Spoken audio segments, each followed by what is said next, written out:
La Torah chez vous, une émission du grand rabbin Jacques Waknin.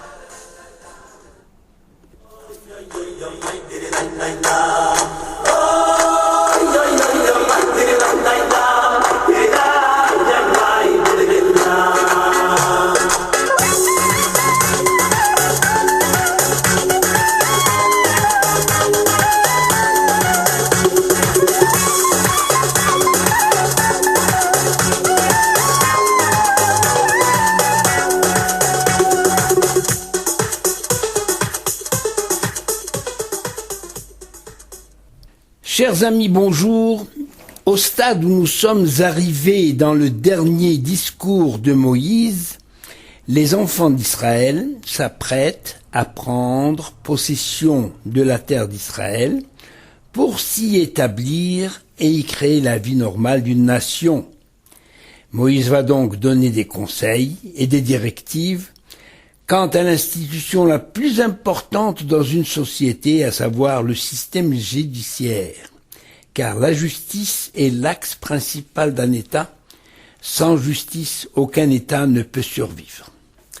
Si le monde va si mal aujourd'hui, c'est parce que la justice est bafouée, à cause du politiquement correct, à cause de la peur de désigner le mal par son nom. On le combat ici et on le protège et on l'encourage ailleurs. Ce qui caractérise la justice selon la Torah, c'est justement le tzedek, qui signifie justice charité, c'est-à-dire une justice à la fois rigoureuse, mais en même temps clémente, empreinte de chesed, sous-tendue par l'amour. D'où le rôle particulièrement noble et délicat du juge, le shofet, d'où est tiré le titre de notre paracha, Shoftim, les juges. Le verbe shafot a plusieurs significations. Toutes ces significations sont liées à la notion de justice.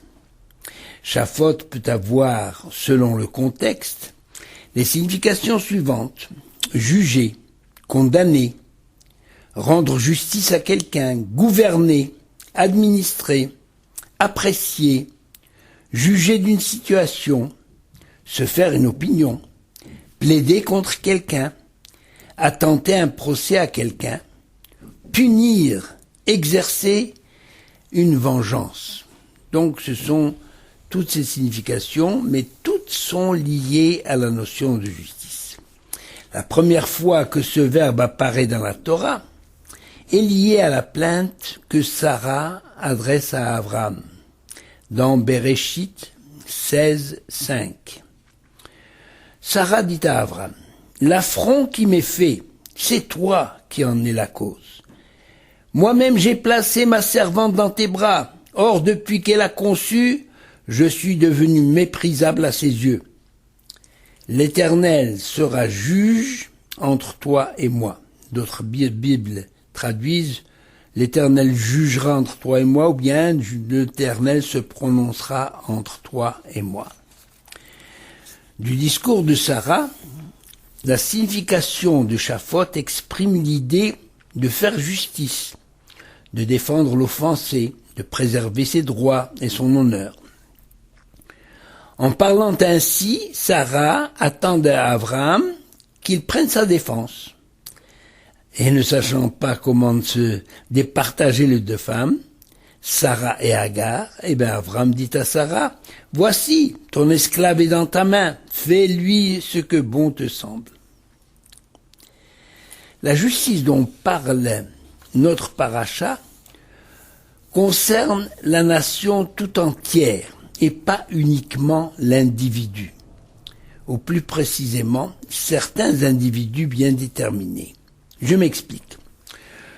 L'opinion généralement partagée au sein du peuple juif est que la Torah semble cibler son auditoire, à savoir d'abord le peuple juif, et au sein du peuple juif, les éléments religieux, ceux qui sont disposés à écouter et à mettre en pratique les prescriptions religieuses.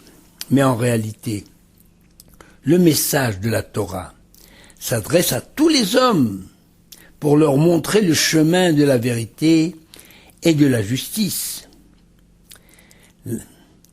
La justice absolue n'existe pas au niveau des hommes. C'est la raison de la présence du verbe tirdof, poursuivre, à propos de la justice. Il est écrit en effet, tzedek, tzedek tirdof. Justice, justice, tu poursuivras. Ça veut dire que la justice n'est pas une donnée immédiate. Elle suit toute une procédure qui garantit son authenticité et sa sérénité. L'emploi du redoublement du mot justice, tzedek, tzedek, tzedek tirdof, en disant cela, et tu poursuivras la justice, rien que la justice, c'est pour insister justement que la Torah a voulu introduire les notions suivantes. Tout d'abord, la fin ne justifie pas les moyens, c'est-à-dire qu'une véritable justice ne s'exerce que par des moyens justes. Et en second lieu, d'ailleurs l'exemple le plus parlant est celui du riche et du pauvre convoqués devant un tribunal pour trancher leur litige. Un juge au bon cœur pourrait se dire l'essentiel n'est-il pas de préserver et de défendre les intérêts du pauvre? À quoi bon blâmer le riche?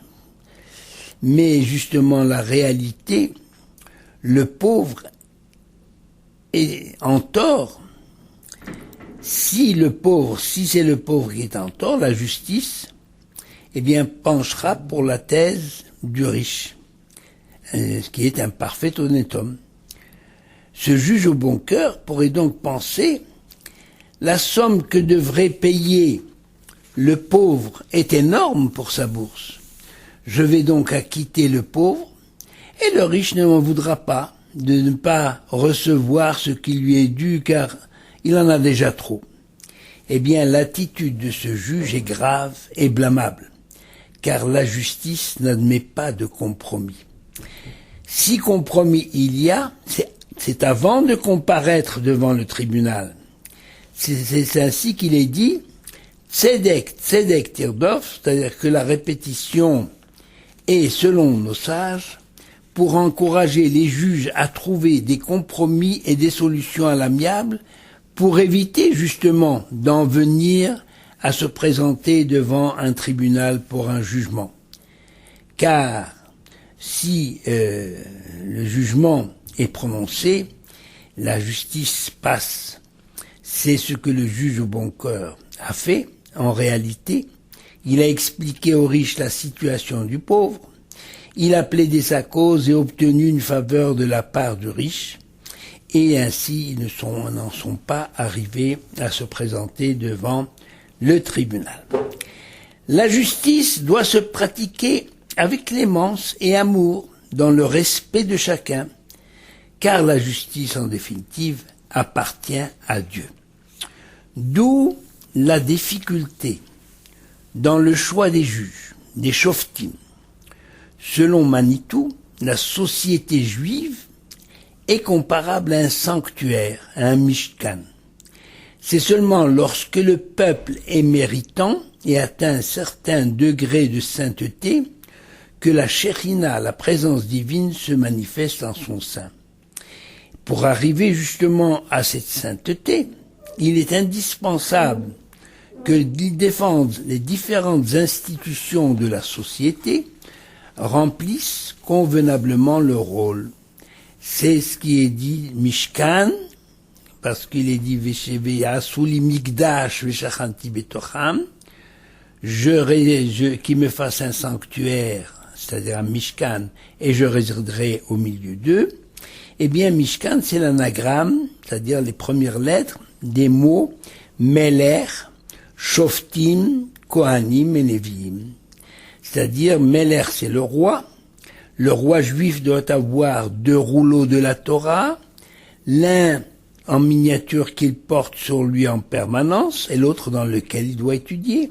afin d'acquérir suffisamment de connaissances pour obéir à toutes les prescriptions qui sont inscrites dans la Torah, à savoir qu'un roi d'Israël doit être humble, avoir de la considération pour ses sujets, ne pas désirer de grandes richesses, de nombreuses femmes, de nombreux chevaux, c'est-à-dire un roi proche de son peuple et de ses besoins, sans goût de luxe criard.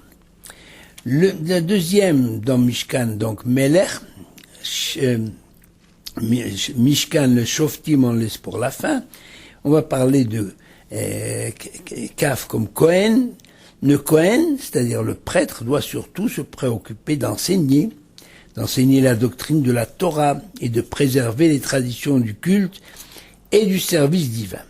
Et enfin, le prophète, Navi, Mishkan, le Nun de Navi, de Mishkan, c'est le prophète qui est l'homme qui rappelle à l'ordre tout le monde, aussi bien le roi que le peuple, les dirigeants que le peuple, et qui exhorte, qui menace, exprime l'amour de Dieu pour son peuple et les dangers de la trahison, c'est-à-dire par l'adoration d'idoles, par exemple. Et enfin, donc, on a laissé de côté le deuxième, le Shin de Shoftim, qui est cité en seconde position dans le mot Mishkan, c'est-à-dire qu'après le roi, le plus important c'est le juge, parce qu'il faut qu'il y ait justice dans la société et dans la hiérarchie sociale.